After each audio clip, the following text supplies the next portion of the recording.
So I'm first of all going to talk about the stock market recently, and then I'm going to explain how I choose the cryptocurrencies that I hold or trade, because someone asked me to elaborate upon that. Apple, we have now on numerous occasions traded it together.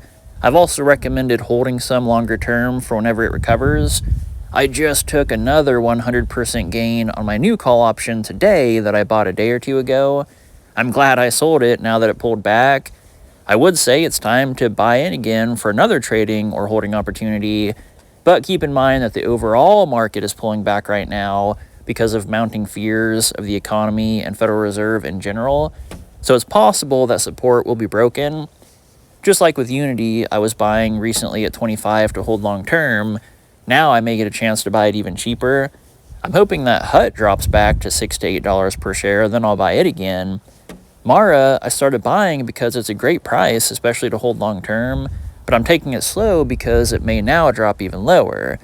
Ford, I mentioned in a recent video and 2 Discord messages that I was shorting it, simply because it was patternistically high in the charts, and it did start to drop.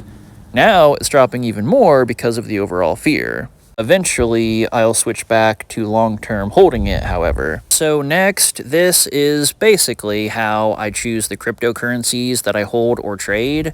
First of all, crypto in the top 10 or 15 rank list by market cap are usually pretty reliable. That's why I bought Chainlink at 6 per coin and then held it for a year until it reached 16 per coin and I sold it.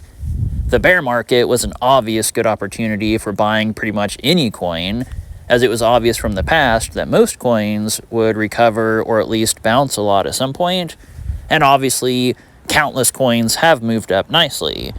However, in this rank list, we obviously have Bitcoin and Ethereum, which are therefore dually reliable. It's been obvious, like I've said for 2 years now, that they would eventually recover, and they have.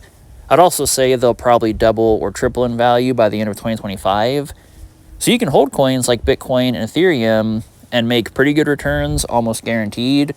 Or you can choose some altcoins like Solana or Celestia when it was new and make 4 to 10 times your money instead, but there was more risk at the time. Although, of course, at this point, Solana is pretty much a staple as well. This next strategy is simple, but also kind of silly, so I try to be careful with it. Basically, I find coins that are newer or have untapped potential. For example, when I bought and recommended Celestia right before it ran 300 to 400%. There are many more examples that have worked out like that, and there's some I'm holding now, like ARB and Blur, that have not yet quite worked out.